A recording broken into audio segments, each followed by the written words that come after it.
नमस्कार, आप देख रहे हैं संजीवनी। आप सभी का बहुत स्वागत है। आपके साथ मैं हूं ज्योत्सना बेदी। इस भागदौड़ भरी जिंदगी में अपना और अपने परिवार की सेहत का ख्याल रख पाना थोड़ा मुश्किल होता है, लेकिन आपको टेंशन लेने की जरूरत नहीं है, क्योंकि हमें आपके परिवार के सेहत की फिक्र है। इसलिए हम हर दिन संजीवनी के माध्यम से आपकी समस्याओं का समाधान लेकर आते हैं। तो रोज की तरह आज भी मेरे साथ मौजूद है विश्व प्रसिद्ध आयुर्वेदाचार्य डॉक्टर प्रताप चौहान। डॉक्टर साहब, बहुत बहुत स्वागत है आपका। Thank you very much. हम आज बात करेंगे टाइफाइड पर। टाइफाइड एक संक्रामक बीमारी है जिसे हम मियादी बुखार भी कहते हैं, जो किसी भी उम्र के व्यक्ति को हो सकता है, लेकिन कमजोर इम्यून सिस्टम के चलते ये खतरनाक बुखार बच्चों को ज्यादा पाया जाता है कि बच्चों को ज्यादा होता है। तो आइए डॉक्टर चौहान से हम जानते हैं क्यों हो जाता है बार बार बुखार और कैसे बचाएं बच्चों को टाइफाइड जैसी बीमारी से। इसके साथ ही संजीवनी टिप्स में डॉक्टर साहब से हम जानेंगे कि अगर स्किन ऑयली हो तो आपको क्या कुछ करना चाहिए।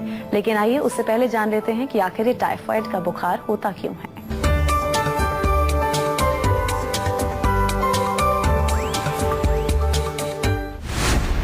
अगर आपके बदन में रहता है दर्द,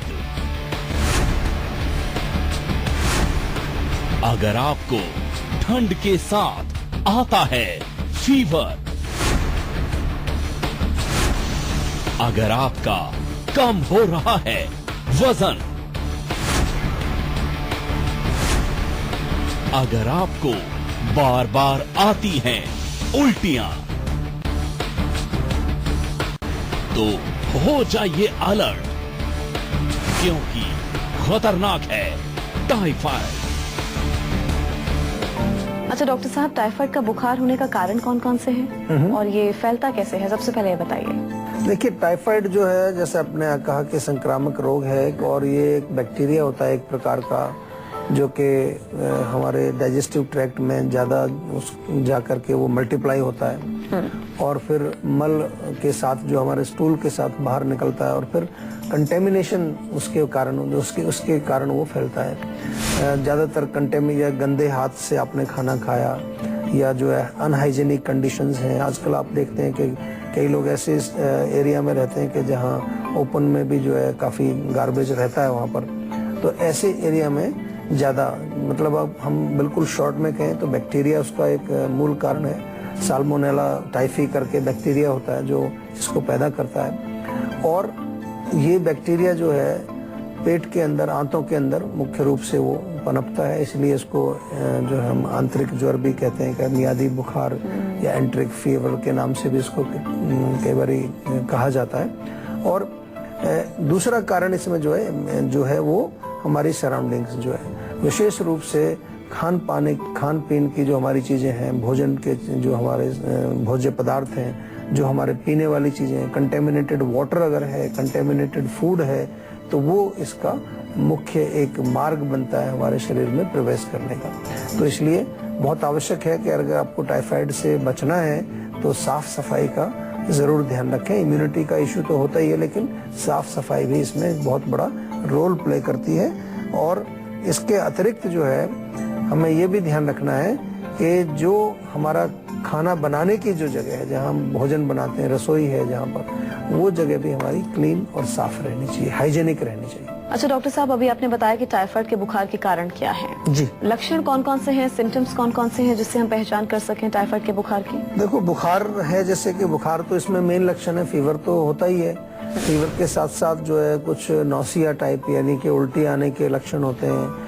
पेट में दर्द होना एक इसमें लक्षण होता है। पेट में मतलब दर्द बहुत तेज ना हो करके बिल्कुल जैसे दुखन जैसा मध्यम होता है। एपेटाइट कम होती है, भूख कम लगने लगती है, और भूख कम लगने की वजह से या बुखार की वजह से वेट लॉस भी इसमें देखने को मिलता है। इसके अतिरिक्त जो है थकान रहना, बॉडी एक होना, वीकनेस आना, या पेन की वजह से या बॉडी में थकान की वजह से, बॉडी एक की वजह से कई बार नींद भी नहीं आती, सिर दर्द इसमें हो सकता है। और कभी कभार जो है ओकेजनली ये भी देखने को आता है कि नाक से थोड़ा खून आ सकता है, या बहुत ज्यादा ठंड लगने लगती है, चिल्स जिसको बोलते हैं। नॉर्मली ठंड नहीं लगती है, लेकिन कभी कभार ठंड भी लग सकती है। और पेट में मरोड़ होना जो है आमतौर पर इसमें देखा जाता है। हल्का हल्का सा जो मध्यम सा मरोड़, जैसे क्रैम्प्स पेट में आ रहे हैं, वो एक मुख्य लक्षण इसमें देखने को मिलता है। अच्छा बुखार के डॉक्टर साथ साहब, ये बताइए कि टाइफाइड बुखार जो है, ये बीमारी यूं जी। कहें बच्चों में ही ज्यादा क्यों देखने को मिलती है, और हम देखिए, बच्चों को कैसे बचा सकते हैं इस बीमारी से? बच्चों में इसलिए होती है कि सबसे पहले तो छोटे बच्चे हैं तो इम्यूनिटी उनकी कमजोर है, सबसे बड़ा रीजन तो यही है। और दूसरा, बच्चों का जो खाने पीने का आपने देखा है कि अनहाइजेनिक उनका रहता है, कुछ भी वो उनको मिलता है सीधा मुंह में डाल लेते हैं वो। और अक्सर छोटे बच्चे जब थोड़े बड़े भी होने लगते हैं तो उनकी आदत नहीं होती कि खाना खाने से पहले हाथ धोना चाहिए। बाहर कहीं खेल के आए, मिट्टी में खेल के आए, किसी के संपर्क में आ गए, सीधा आया बस खाना शुरू कर दिया।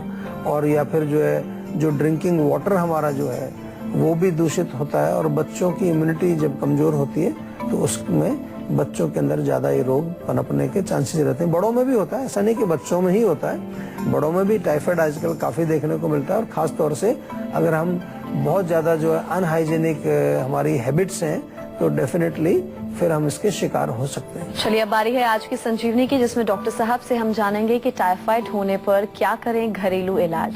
जी डॉक्टर साहब, आज की संजीवनी। टाइफाइड अगर आपको हो जाता है तो पेट के अंदर इन्फेक्शन है, जैसे हमने कहा कि मेनली हमारे पेटों में, पेट के आंतों के अंदर ये जो है बैक्टीरिया ग्रो करता है। तो नीम बहुत अच्छा है, नीम हमारा जो एंटी बैक्टीरियल भी काम करता है। तो नीम के पत्ते 4-5 पीस करके आप जो खाएं, पानी में घोल के भी पी सकते हैं इसको। इसके अतिरिक्त जो है 4-5 पत्ते तुलसी के और उसमें 2-3 काली मिर्च पीस करके ये चूर्ण या पेस्ट जो बनेगा इसका सेवन करने से भी बहुत लाभ मिलता है। गिलोय का काढ़ा बहुत अच्छा है, किसी भी प्रकार का बुखार हो तो उसमें गिलोय बहुत अच्छा काम करती है। या ताजा धनिया जो होता है पत्ता, उसका जूस निकाल लीजिए, 1 या 2 चम्मच जूस निकालें, उसको 1 कप छाछ में मिला करके आप पिए, बहुत अच्छा है। छाछ बढ़िया सी बनाएं, चाहे तो उसमें थोड़ा भुना हुआ जीरा या थोड़ा सा वैसा जो है काला नमक डाल करके आप लें, तो वो भी आपके पेट के अंदर से बैक्टीरिया को साफ करने का काम करता है। और लौंग भी अच्छा काम करती है। लौंग आप जो है 2-3 लौंग लेकर के कूट करके 1 कप पानी में अच्छी तरह से बॉईल कर लें उसको, और जब वो थोड़ा ठंडा हो जाए, ल्यूकवार्म हो पीने का, तो लौंग का पानी आप पी सकते हैं। वो भी आपके पेट में जो बैक्टीरिया की ग्रोथ हो रही है उसको नष्ट करने में बहुत लाभदायक होता है। अच्छा डॉक्टर साहब, टाइफाइड में भोजन को लेकर विशेष सतर्कता बरतने की हम लोगों को जरूरत होती है, तो ऐसे में और कौन-कौन से एहतियात हम बरत सकते हैं इस बीमारी से बचने के लिए? मेनली जो है हमेशा ध्यान रखिए कि आप जो हाथ धो करके खाएं अच्छी तरह से। और दूसरा जो है, अगर आपके घर में आसपास किसी को टाइफाइड है तो कोशिश करें कि उसको थोड़ा सा आइसोलेट करके रखें, उसका जो है संपर्क ना हो, ये बहुत इम्पोर्टेंट है। अपनी जो सराउंडिंग्स हैं उनको साफ सुथरा रखें। पानी का सोर्स आपको जरूर ध्यान रखना है। अगर फिर भी लगता है कि पानी बहुत ज्यादा कंटेमिनेटेड है तो पानी को अच्छी तरह से उबाल करके आप और फिर उसको सेवन करेंगे तो वो अच्छा रहता है। कॉपर का जो पॉट होता है वो एक ले लीजिए, उसमें पानी भर के रखें। तो कॉपर के अंदर भी ऐसी क्वालिटीज है कि पानी को वो थोड़ा सा शुद्ध करता है। पानी में जो कुछ ऐसे तत्व होते हैं जो अंदर जाके रोग पैदा कर सकते हैं, कॉपर के संपर्क में आकर के वो नष्ट हो जाते हैं। तो ये आपको प्रिकॉशंस लेनी चाहिए। फरीदाबाद से हमारी दर्शक निशा फोन लाइन पर मौजूद है, उनसे बात कर लेते हैं। जी निशा, आप पूछ सकती हैं, क्या पूछना चाहती हैं डॉक्टर साहब से? जी नमस्ते सर, मैं निशा बोल रही हूँ। हाँ जी, नमस्कार जी। सर मेरी एज है 28 जी। और मैं ऑफिस में जॉब करती हूँ, तो मेरी ट्रैवलिंग फरीदाबाद से नोएडा काफी हो जाती है, तो मुझे पानी खाना उसका मैं ध्यान नहीं रख पाती हूँ, तो मुझे ना रिकरेंट एच पाइलोरी का इन्फेक्शन हो जाता है। अच्छा। तो इसकी वजह से काफी ज्यादा मुझे परेशानी है। तो प्लीज मुझे ये बताइए कि आयुर्वेदा मैं कैसे फॉलो कर सकती हूँ, वो मुझे कैसे हेल्प कर सकता है? देखिए, इन्फेक्शन अगर होता है आपको एच पाइलोरी यानी कि आपके पेट में ये इन्फेक्शन होता है, तो हम तो बार बार कहते हैं कि बहुत सारी ऐसी चीजें हैं जो हमारे पास हैं, हमारे किचन में मौजूद हैं, जो कि हम अनेक प्रकार के इन्फेक्शंस को दूर रख सकते हैं। आप सुबह खाली पेट एक कली लहसुन की अगर खा लें तो वो भी अपने आप में बहुत अच्छा काम करती है। या नीम के पत्ते सुबह खाली पेट 5-6 आप चबा करके खाएं, उससे आपको बहुत रिलीफ मिलेगा। एलोए वेरा आप जो है 2 या 3 बड़े चम्मच सुबह खाली पेट उसका गूल जो अंदर का जो जेल होता है, जो अंदर से उसका जो पल्प होता है, उसको आप खाएं, उससे आपको कभी भी ये प्रॉब्लम नहीं आएगी। और दूसरी चीज ये है कि थोड़ा सा खाने पीने में, जैसे कहते हैं आप ट्रेवलिंग करते हैं तो खाने का भी ध्यान रखिए। घर का बना हुआ खाना आप रखें और पानी भी आप शुद्ध रखें, तो फिर आपको ये दिक्कत नहीं आएगी। लुधियाना से हमारे दर्शक फोन लाइन पर मौजूद हैं सुदीप, उनसे बात कर लेते हैं। जी सुदीप, आप पूछ सकते हैं, क्या पूछना चाहते हैं? हाँ जी, नमस्कार डॉक्टर साहब। नमस्कार जी। सर मुझे ना थोड़ा मस्सों की तकलीफ है, पाइल्स के। अच्छा। थोड़े मतलब हो गए 4-5 साल, डॉक्टर को दिखाया था, वो तो एक्सटर्नल पाइल्स बोल रहे हैं, उसका कोई ट्रीटमेंट तो नहीं कह रहे हैं वो जी। पर ये कभी कभी मतलब तंग थोड़ा थोड़ा करते हैं, क्या करूं? नहीं देखिए, पाइल्स का तो आयुर्वेद में काफी अच्छा जो है डिस्क्रिप्शन भी है, ये पूरा रोग जो डिस्क्राइब्ड है और उसकी चिकित्सा भी लिखी है। और जैसा आपने कहा कि क्रॉनिक हो गया है, तो क्रॉनिक में 2 चीजें होती हैं। कई बार तो हम दवाई से ही जो है कोशिश करते हैं, 3-4 महीने दवाई आप आयुर्वेदिक की लेंगे तो उससे आपको बहुत रिलीफ मिलेगा। नहीं तो आयुर्वेद में हमारे यहाँ 4 सूत्र चिकित्सा एक बताई गई है, बहुत आजकल काफी पॉपुलर है, काफी लोग आयुर्वेद के इसको प्रैक्टिस करते हैं। 4 सूत्र में एक स्पेशल मेडिकेटेड थ्रेड बनाया जाता है और उस थ्रेड को जो हमारे मस्से हैं उसकी रूट्स पर बांध देते हैं। तो धीरे धीरे 5-6 दिन में, जैसे आप चलते फिरते काम करते हैं, तो धीरे धीरे, क्योंकि वो मेडिकेटेड थ्रेड है, उसके रगड़ से वो मस्सा अपने आप ही कट के गिर जाता है। आपको तो कोई पेन भी नहीं होता और ज्यादा आपको तकलीफ नहीं होती। तो पहले तो मैं आपको सजेस्ट यही करूंगा कि आप कुछ 2-3 महीना आयुर्वेदिक दवाइयां लें, और आयुर्वेदिक दवाई लेने के लिए आप हमारे डॉक्टर से फोन पे बात कर सकते हैं या जीवा के किसी क्लिनिक में जाकर के आप अच्छी तरह से विस्तार से कंसल्टेशन ले सकते हैं। तो आप 1 चम्मच त्रिफला चूर्ण रात को रोज ले लीजिए, बहुत अच्छी चीज है, बहुत गुणकारी है और विशेष रूप से पेट के लिए त्रिफला बहुत अच्छा काम करता है। तो 1 चम्मच त्रिफला रात को सोते समय लें, गुनगुने पानी से ले सकते हैं, या फिर जो है दूध यदि आप पीते हैं तो दूध के साथ भी इसको ले सकते हैं। खाने गर्म चीजें मत खाइए, गर्म तासीर वाली चीजें। मुरादाबाद से हमारे अगले दर्शक राहुल फोन लाइन पर मौजूद हैं, उनसे बात कर लेते हैं। जी राहुल, आप पूछ सकते हैं, क्या पूछना चाहते हैं? जी मैं ये पूछना चाहता हूँ कि मेरे इसमें टांगों में दर्द रहता है। आपको टांगों में दर्द रहता है? टांगों में दर्द रहता है रोज। अच्छा, मतलब ऊपर से नीचे या केवल घुटनों के नीचे रहता है? सिर्फ घुटनों के नीचे, घुटनों से लेकर नीचे तक। अच्छा, ये किस समय होता है दर्द ज्यादा आपको? दोपहर में होता है और रात को सोते समय होता है। अच्छा, आपका पेट का क्या है, पेट साफ होता है कि नहीं? पेट हाँ, दिन में 2 बार जाता हूँ, 2 या 3 बार। अच्छा, देखिए पेट की प्रॉब्लम से कई बार ये जो है टांगों की दर्द की प्रॉब्लम जुड़ी होती है, कब्ज से भी जुड़ी होती है। और ये जो आपने बोला कि दिन में 2-3 बार आपको जाना पड़ता है, दैट मीन्स कि हो सकता है कोई इंडाइजेशन की प्रॉब्लम है आपको। ये एक मैं कारण इसका बता रहा हूँ। दूसरा कारण क्या हो सकता है कि वात का प्रकोप, वायु अगर कहीं जाकर के रुक जाती है वो भी पेन करती है। और खास तौर से रात को जब सोने जाएंगे आप, तो उसमें ऐसे जैसे कहते हैं कि थोड़ा सा भड़क लग रही है पैरों में, यानी कि कुछ दुखन जैसी कुछ हो रही है। तो कई बार आप पैर दबाते हैं या कुछ उसमें कपड़ा बांध देते हैं, उससे रिलीफ मिलता है। कुछ लोग मालिश करते हैं, गर्म तेल करके, तिल के तेल से मालिश करते हैं, उससे फायदा मिलता है। तो एक तो मालिश तो आपने जरूर शुरू करनी है। दूसरा, पेट अगर आपका खराब रहता है, ऐसा आपको लगता है कि पेट मेरा प्रॉपरली क्लीन नहीं होता है या इंडाइजेशन रहता है, तो पेट को आपको ठीक करना है। और वायु वाली चीजें बिल्कुल सेवन नहीं करनी। उड़द की दाल, राजमा, गोभी, भिंडी वगैरह इनका सेवन ना करें। थोड़ा सा कोशिश करें। तो आपको मैं एक बड़ा अच्छा नुस्खा बता रहा हूँ। आप अदरक का जो सूखा हुआ जो रहता है, सौंठ जिसको बोलते हैं, सौंठ ले लीजिए एक भाग, और 1 भाग उसमें जो है पुदीना मिलाइए, 1 भाग उसमें सौंफ मिलाइए। सौंफ, पुदीना और सौंठ, ये 3 चीजें बराबर मात्रा में एक मिक्सचर बना लीजिए। और इस मिक्सचर में से 1-1 चम्मच आपको लेना है दिन में 2 बार भोजन के पश्चात। प्लस आपको मालिश करनी है, हल्का सा गुनगुना तिल का तेल लेके उससे गर्म करके उससे मालिश करनी है। और कोशिश करिए कि बादी वाली चीजें आप सेवन ना करें। राजस्थान से हमारे दर्शक दीपक फोन लाइन पर मौजूद हैं। दीपक, आप पूछ सकते हैं, क्या पूछना चाहते हैं?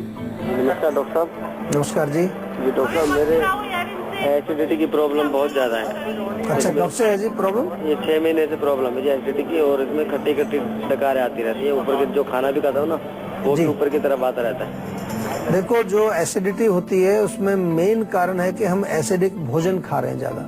तो सबसे पहले तो उसको रोकना पड़ेगा आपको।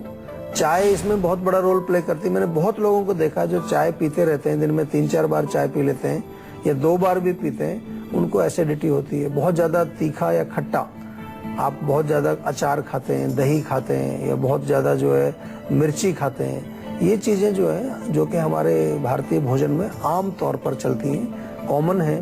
People they use lot of spices, they use lot of fried things. तो ये एक मूल कारण बनता है। और इसके साथ साथ जो आजकल हमारे भोजन में बहुत सारा केमिकल का प्रयोग, पेस्टिसाइड्स आ जाते हैं, बहुत ज्यादा जो प्रिजर्वेटिव्स या जंक फूड का हम सेवन करते हैं, ये सब इसमें कारण बनते हैं। कारण मैं इसलिए समझा रहा हूँ आपको कि बहुत कॉमन सी प्रॉब्लम है, बहुत सारे लोग इससे परेशान रहते हैं। और अब तो मैंने ये भी देखा है कि बहुत लोगों को एसिडिटी की प्रॉब्लम वो स्ट्रेस से रिलेटेड होती है। दूसरी चीज, अब इसको ठीक करने के लिए अभिपत्तिकर चूर्ण आप ले लीजिए आयुर्वेद का। 1 चम्मच चूर्ण जो है दिन में 2 बार आपको सेवन करना है। खाना खाने से पहले 10 मिनट पहले 1 चम्मच, लंच से पहले 1 चम्मच, डिनर से पहले।